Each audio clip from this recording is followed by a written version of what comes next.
Assalomu alaykum. Topski tomonidan tashkil etilgan onlayn database darslariga xush kelibsiz.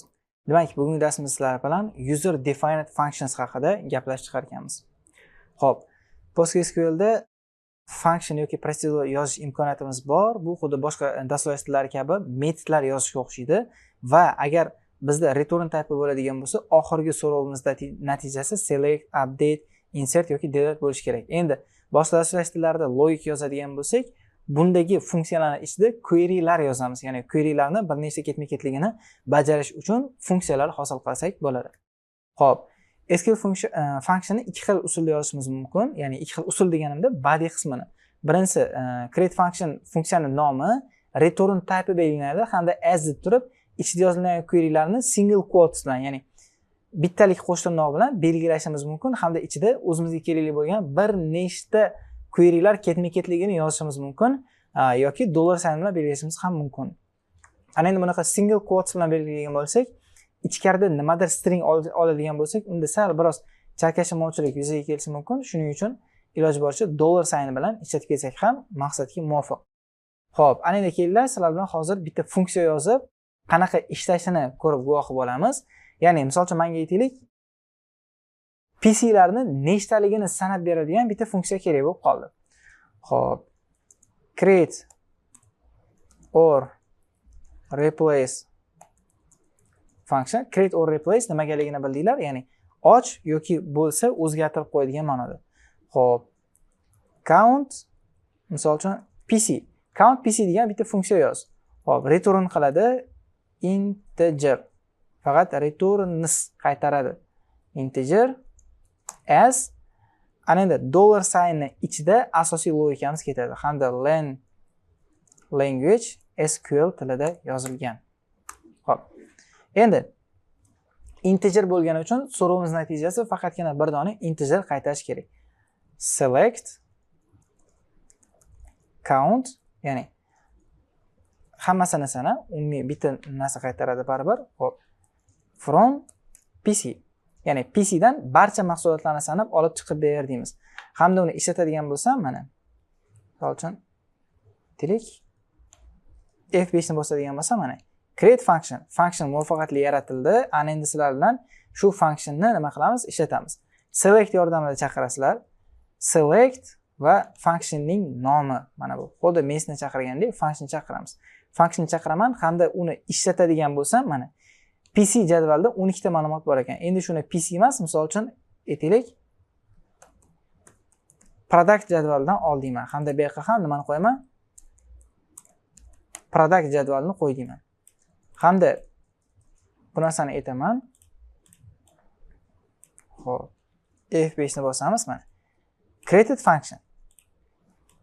PC dan emas, ana endi qidirib ko'raman men.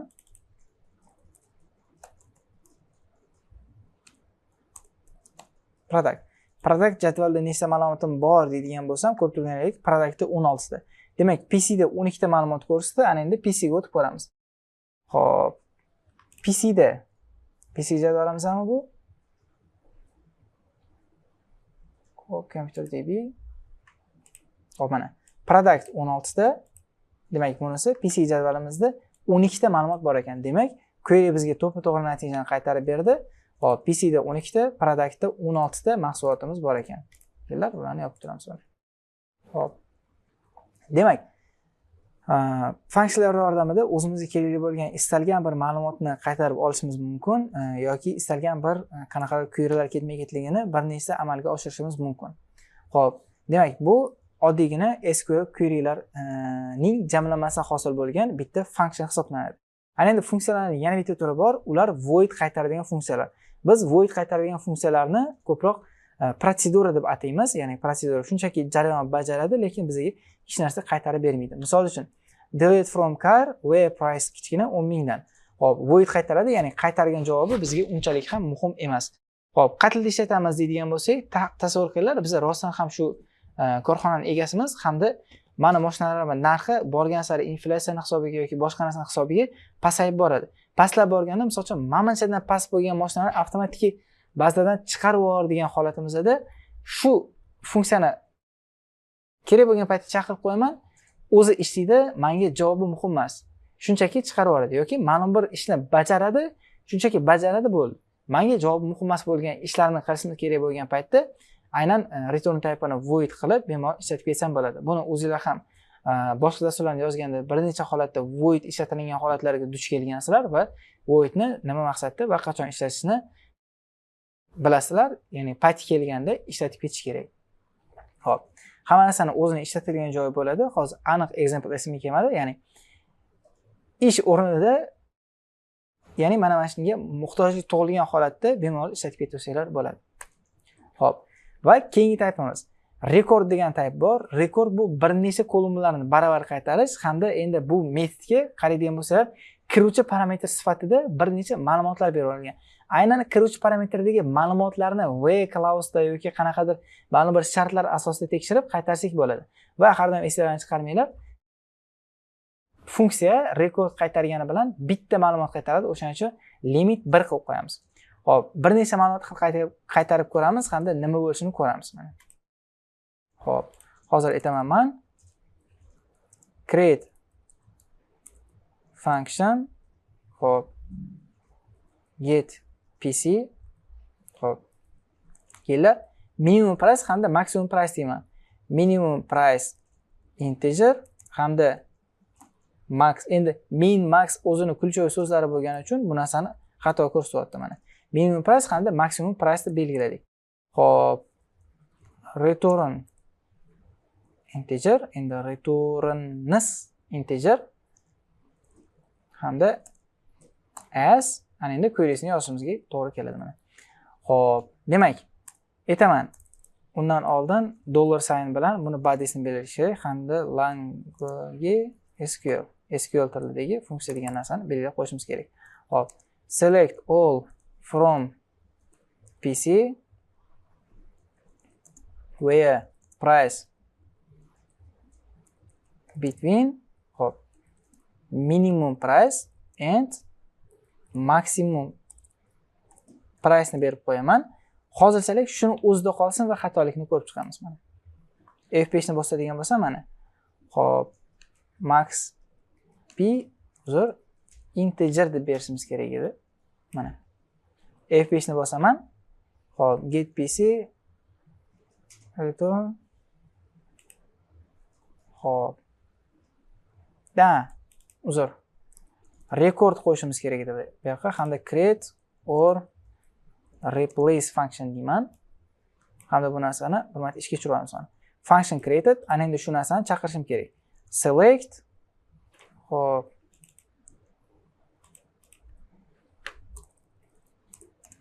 get pc, ichiga min price misol uchun 300 dan 800 gacha oraliqdagi mahsulotlarni menga olib chiqib bersin deb aytaman. F5 ni bosadigan bo'lsam, menga nima qildi? Baribir bittasini qaytardi o'zi, nimagaki bir nechta bo'lishidan qat'iy nazar, baribir menda rowda bor yo'g'i bir dona ma'lumot qaytib keladi. Boshqa bir donadan oshiq ma'lumot qaytib kela olmaydi. Xo'p, demak, bir dona ma'lumot qaytib keldi va ichida qaraydigan bo'lsanglar, bu biroz tushunarsiz bo'lib qoldi. Aynan bitta kolumnga o'rab qaytaradi bu narsalarni. O'shaning uchun kelinlar sal tushunarliroq bo'lishi uchun mana bunaqa tarzda yozib ketaman. Xo'p, all demayman-da, misol uchun model turib, virgul modelini, xo'p,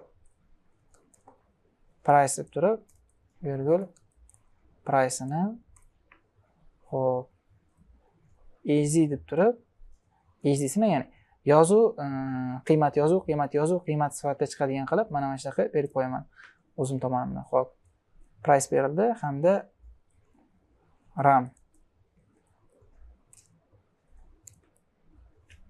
Xo'p, random access memory berilganmidi? Mayli, hozir ko'ramiz. Xo'p, F5 ni bosadigan bo'lsam, query returned successfully. Ana endi bu narsani bir marta ishga tushiradigan bo'lsam, ko'p turganlardek menga biroz o'xshab qulayroq bo'lib, mana model mana bu, price mana bu, easy mana bu hamda RAM mana bu degan ma'noda menga chiqazib beryapti. Ana endi bu albatta biroz noqulay usul, chunki record hamma ma'lumotlarni bitta kolumnni ichiga yig'ib beradi, ya'ni bitta row, bitta kolumn qilib aynan o'shani ichiga tiqib beradi va bu o'qib olish uchun biroz noqulayroq, lekin nima bo'layotganini tushunish uchun yaxshi usullardan biri. Ya'ni mana ma'lumotim bor degan ma'noda bizga ma'lum bir ma'lumotni qaytarib berar ekan. Xo'p, qisqacha qilib aytadigan bo'lsak, rekord toifasidan va kiruvchi parametrlardan aynan shunaqa tarzda foydalansak ham bo'lar ekan. Xo'p, ana endi out parametrlar ham ishlatsak bo'ladi. X va Y kiruvchi parametr bo'ladigan bo'lsa, out parametrlar mana endi ko'rib turganlaridek sum int hamda product int degan narsani ma'lumotni qaytarib berar ekan. Endi men misol uchun har bittasini output parametrini belgilab chiqaman. Output parametri out parametri bilan belgilanadi. Birinchi PC ni jadvalni ochib olaman hamda uni data type'larini ko'rib chiqaman, ya'ni qanaqa data type'lar ishlatilingan. Xo'p, men oladiganim misol uchun code integer ekan. Xo'p, model, speed, RAM, xo'p, price. Code, model, speed, RAM, price. Xo'p. Qaytaradigan parametrlarni ana endi mana bunaqa belgilab chiqaman. Xo'p. Out parametr deyman. Kod hozir data type'larini berib ketamiz. Out parametr RAM, out parametr model. Xo'p. O model nomlayman. Nimagaki output parametr degan ma'noda o bu majburiy narsa emas, shunchaki ichidagi RAM degan kolumnlarim bilan bu kolumnlarni nomlarni adashtirib yubormasin degan ma'noda o degan qo'shimchani qo'shib qo'ydim, lekin bu ixtiyoriy narsalar. Xo'p, output model hamda output nimani berib qo'yamiz? Price. Xo'p, code int RAM ma'lumotlarni qaraymiz. RAM model price. Xo'p. Small int varchar numeric.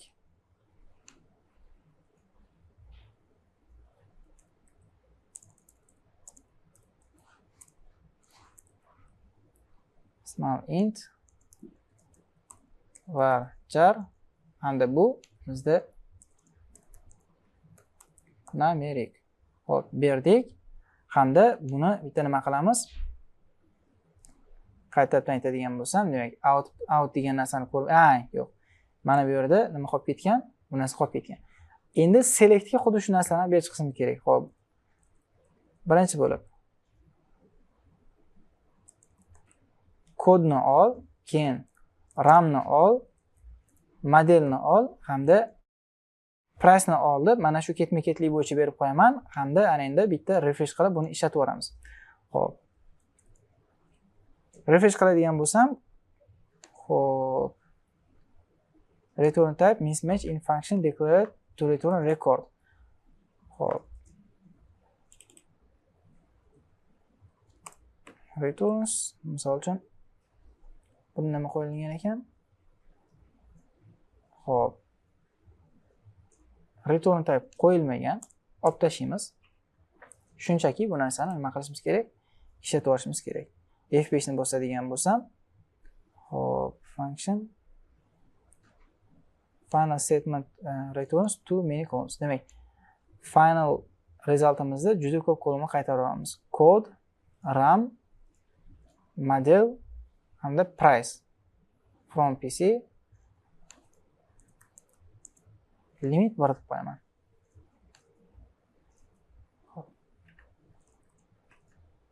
F5 ni bosadigan bo'lsak, demak bizda returns too many columns deyapti, lekin biz too many columns bermaganmiz.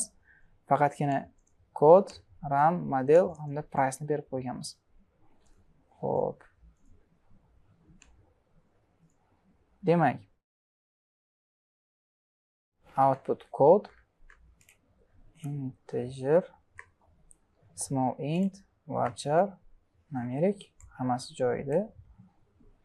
Mana bu joyda out qolib ketgan, o'sha hisobiga price ni output parametr sifatida-ligini bu tushuna olmadi.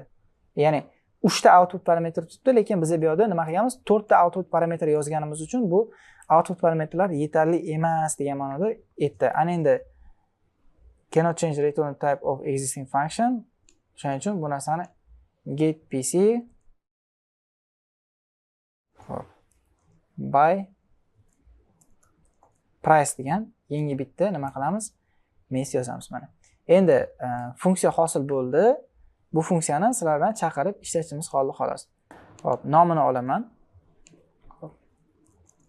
select nomi hamda ikkita qiymat oralig'ini 200 bilan misol uchun 900 oralig'ini beraveradigan bo'lsam hamda bu funksiyani ishlatadigan bo'lsam, endi ko'rganlaridek menga nima qaytardi? Rekord qaytardi. 1 64 12 32 600. Keling, mana qilib ko'raman. Select all from F5 ni bosadigan bo'lsam, har bittasini alohida qaytardi. Lekin o'zimiz rekord yozganimizda, mana bu getPC da esinglarda bo'lsa rekord qilib bergan edik. Bunda unaqa har bittasini olishning imkoniyati yo'q. Mana misol uchun all from deb turib, mana bundan ol deydigan bo'lsam, mana F5 ni bossam, bunda xatolik beradi. Ya'ni all from rekordni ololmaysan bunaqa tarzda deydi. Lekin output parametrlarini o'zimiz qo'lda berib chiqadigan bo'lsak va mana bunaqa to'g'rilab berib qo'yadigan bo'lsam, buni bemalol all from deb turib, istalgan ma'lum bir alohida qiymatimni o'zi bilan ham bemalol ishlash imkoniyatim mavjud. Xo'p, shuning uchun ham aynan out parametrlarni beradigan bo'lsam, all qilib turib yoki xohlaganimni, misol uchun nimani olmoqchi bo'lsam, aytaylik, kod bilan output modelni olmoqchiman. Mana shu ikkalovi menga kerak bo'ladigan bo'lsa, shu ikkalovini o'zini ham bemalol alohida olib funksiyani ichidan chaqirib ishlatishim mumkin. Bu bizni return type'imizga o'xshagan narsa, faqat bunda returnda bir nechta kolumnlar qaytadi. Ya'ni o'zi funksiyadan bitta narsa qaytishi kerak.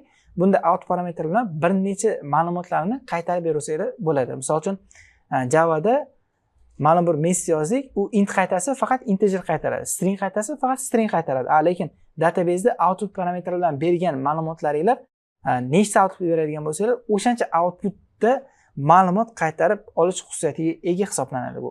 Funksiya bo'lgani bilan bir necha return type'ga ega. Ya'ni bir necha ma'lumotni baravar qaytarib oladi.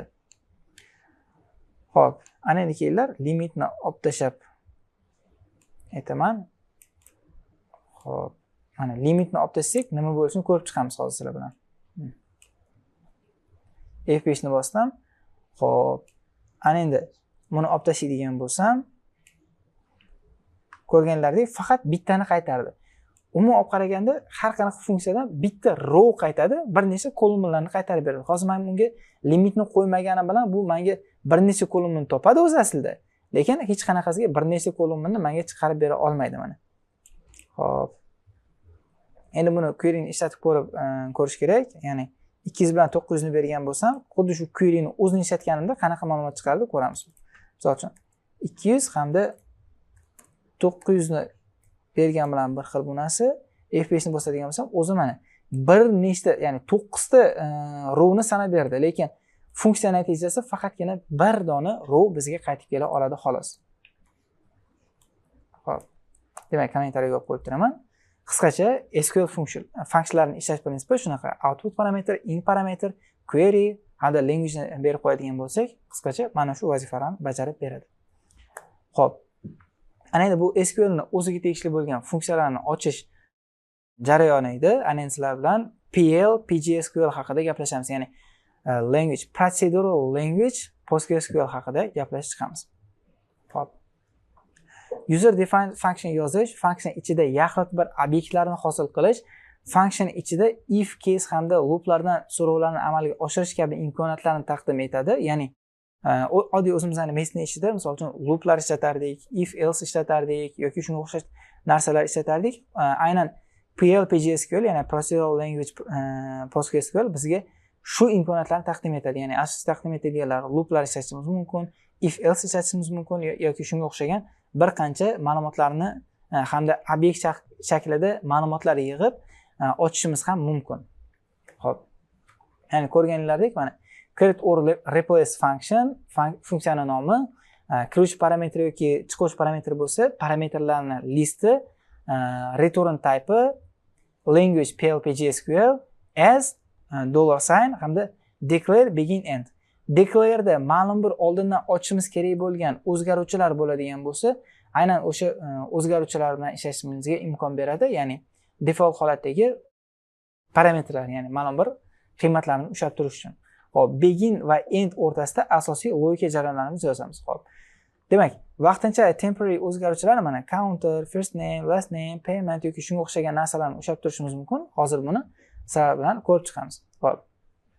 Demak, protsedura yozish uchun create protsedura deb turib, protsedura nomi, parametrlarning listi va hamda o'sha argumentlar bilan belgilaymiz. Xo'p, protseduramizda kelishganimizdek returnda hech narsa qaytmaydi. Shu return type yo'q bo'lgani uchun ham bu protsedura hisoblanadi. Hozir bilan yozadigan narsamiz function hisoblanadi. Endi bitta function yozib, qanaqa ishlashini sizlar bilan ko'rib chiqamiz.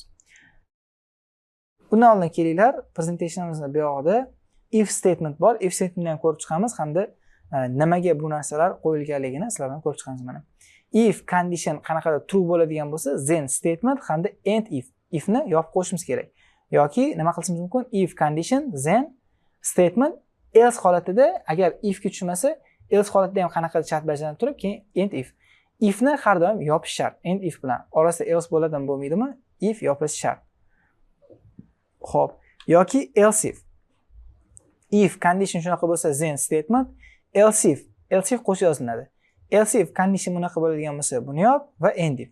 Endi if else if else. Endi if else if ladderlarni bu boshqa dasturlash tillaridan juda yaxshi tushunasizlar. Mana Javada ham bu if else if else if else mana shu narsalarni juda ko'p o'tganmiz. Ishlash prinsipi bir xil, shunchaki yozish jihatdan biroz farqli. Endi sizlar bilan funksiya yozamiz. Funksiya yozish uchun birinchi navbatda nima qilishimiz kerak edi? Create function funksiyani nomi, parametrlarning listi hamda return type. Misol uchun men productga ma'lumot qo'shmoqchiman. Productni ro'yxatini ko'raman. Xo'p. Productda demak, bizda mana model demak primary key ekan. Primary key takrorlanmas, unique hamda not null ustunni bildiradi. Ana endi takrorlanmasligini men ta'minlashim kerak shu ustunni. Kelar funksiya yordamida mana shu product table'imizga ma'lumot qo'shuvchi ma'lum bir functionni yozamiz. Hop, ana endi aytaman men create function funksiyaning nomi. Hop, nima deb bersak bo'ladi? Add product. Hop. Productda 3 ta narsamiz bor edi. Ya'ni 3 ta narsamiz. Hop. Demak, maker, model, type. Maker, model, type. Uchalovi ham varchar. Hop. Maker, model, type. Ana endi o'zimda ham shunaqa kolumnlar bo'lgani uchun shunchaki bu narsani hop maker deyman, ya'ni input maker, model hamda type, ya'ni hech narsani bildirmaydi, prosta o'zimda ham type degan kolumn bo'lgani uchun chalg'ib ketmasligi uchun shunchaki degan qo'shimchani qo'shib qo'ydim. Ya'ni inputligini bilib turishim uchun. Hop, returns aytaylik varchar. Charakter bering qaytarsin menga. Hop. Demak, language PLPG-SQL deb berib qo'yishimiz kerak. PLPG-SQL hamda $sign bilan ishimizni boshlaymiz. Hop, $sign bilan ishimizni boshlaganimizdan keyin declare begin end. Hozirchalik declare hech qanaqa o'zgaruvchi belgilamay turaman. Begin bilan endni o'zini ko'ramiz. Hop. Declare prosta yozib ketaman va nimaga kerakligini aytib o'taman. Declare. Misol uchun declare ni ichida yozishim mumkin. Temp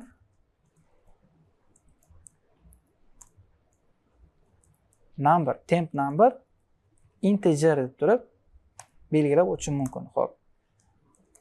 Ana endi begin deyman. Begin deganda asosiy logikani boshlayman, end deganda tugataman o'rtasida. Xo'p, end. Xo'p. Tugadi. Ana endi aytaman. Select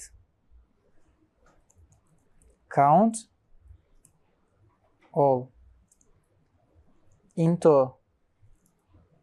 temp number. Temp numberga shu narsani soldim. Where temp number from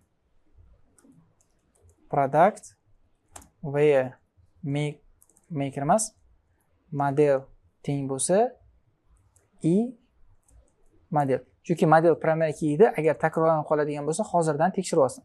Va endi aytaman, agar hop i model emas mana temp number, ya'ni vaqtinchalik olib turgan sanog'imiz katta bo'ladigan bo'lsa 0 dan, demak biz kiritmoqchi bo'lgan modeldagi produkt mana bu joyda mavjud, chunki bitta bo'lsa ham sanagan.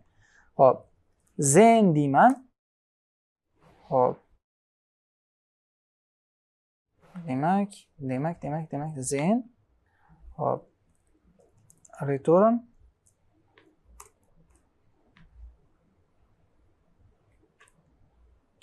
kellar mana shuni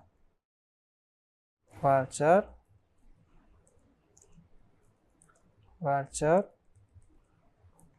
hop kesibdi bu varchar. Hamda qaytish uchun bizga qanaqa tip kerak edi? Out parametr tipida hop output message kerak. Output message degan ma'noda hop varcharni belgilab qo'yaman. Hop, then return qilmaymiz, shundaki o message tenglab qo'yaman. Nimaga? Hop, bunday model mavjud deb belgilayman hamda bo'ldi. Hop, else deyman. Agar bu 0 dan katta bo'lmasa, demak biz nima qilishimiz kerak? Insert into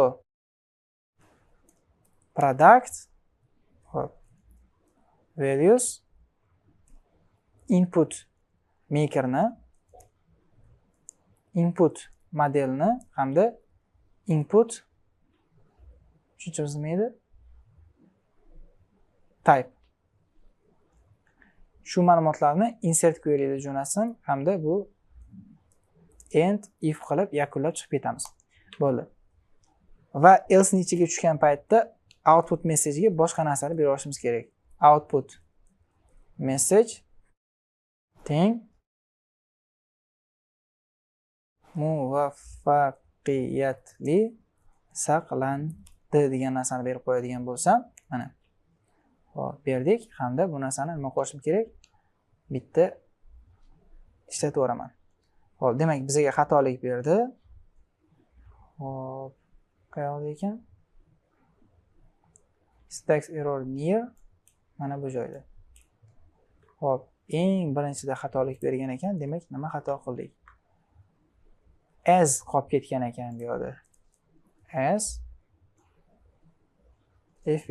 Demak, query muvaffaqiyatli saqlandi. Ana endi query yordamida men product jadvaliga ma'lum bir ma'lumotni qo'shmoqchi bo'lib qo'yaman. Select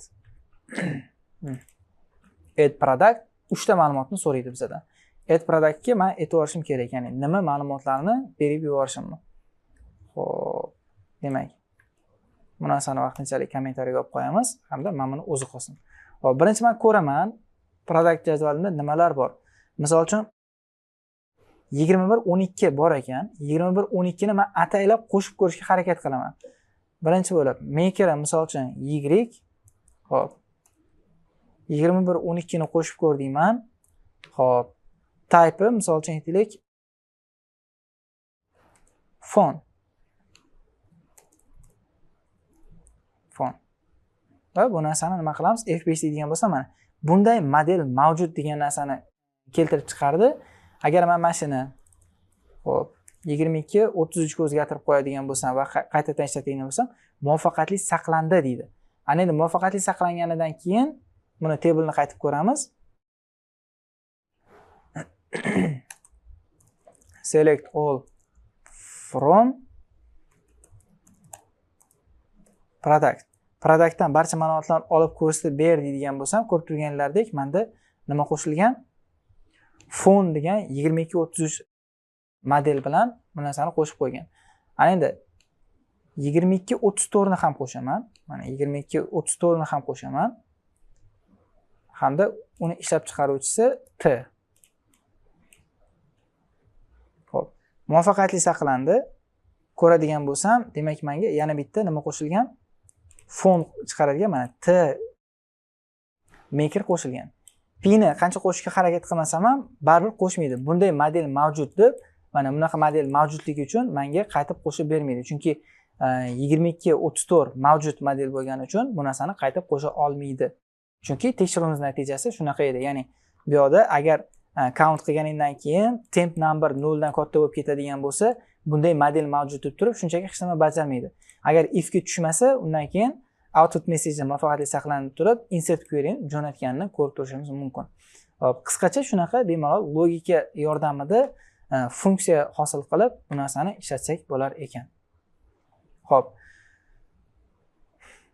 Demak, protsedura bizga hech narsa qaytarmaydigan, protsedurani ham aynan aytib o'tganimdek, kerak joyda, kerak paytda ishlatib o'tishinglar mumkin. Hop. Istalgancha declare'ni ichida o'zgaruvchi olib turib, xohlasak shu o'zgaruvchini o'zini output parametrlariga ham tenglab berib yuborsak bo'ladi. Hop, ya'ni aytmoqchi bo'lganim, kelinglar, mana shuni tushuntirib beraman. Ya'ni funksiyani ochmayman, shunchaki nima jarayon bo'lishini tushuntirib beraman. Misol uchun hozir temp number bor edi. Hop. Result message degan narsa ochaman. Bu varchar bo'lib turadi va aytaman. Hop. Xohlasam default holatda mana bu pustoy holatda mana pustoy tursin. Hop, men bitta o message o'zini tenglayman deb aytaman. Result message teng shunga, result message teng shunga. If oxirida tugaganidan keyin result message kim o'zlashtiradi? Ya'ni o message o'zlashtiradi bu narsani. Ya'ni o'zlashtirib qiymatini olganidan keyin bu yoqqa orqaga ham aynan mana shu narsani qaytarib ketaveradi. Hop, add product add pr degan bitta funksiya ochaman hozir. Mana F5. Hop. Query return successfully. Add pr ga o'sha narsani qo'shib beraveramiz. Misol uchun add pr ga yana shu narsani beradigan bo'lsam, mana ko'rib turganlaringdek F5 ni bosadigan bo'lsam, mana bunday model mavjud. Demak, declare ni ichida bemalol xohlagancha o'zgaruvchi olib, xohlagancha ishlatib ketaversanglar bo'laveradi. Hop. Bu o'zingizlarni kodinglarni va dasturni maqsaddan kelib chiqqan holda bemalol o'zgaruvchilar bilan ishlashimiz ham mumkin. Hop, if statement ham ko'rib chiqdik. If statement, if else ladderlarini oldindan tanishlar. Bu narsani yana qaytarib o'tmayman. Shunchaki if dan keyin condition berilgandan keyin then uni bodysi end if qilib tugatilishi majburiy. If dan keyin else kelsa, else ni bodysi end if tugatilishi majburiy. Else if ladderlarda ham shunaqa. If, else if, end if, else if, else, end if. If bilan else if bo'ladigan bo'lsa, ikkala shartga tushmasa, hech qanaqa narsa bajarilmaydi. Bunda else bo'lgani uchun qaysi biriga tushishi majburiy. O'zimizning oddiy prinsiplarimiz bo'yicha ketadi. Hop, if else ham funksiyalarni ham protsedurani ham ko'rib chiqdik. Ana endi bu narsani ma'lum bir jarayonlarda qo'llanishini vazifalar davomida yana ham mustahkamlab, uni kuchaytirib olishingiz mumkin bo'ladi. Demak, bugungi darsimiz shulardan iborat edi. Keyingi darslarda ko'rishguncha xayr, salomat bo'ling.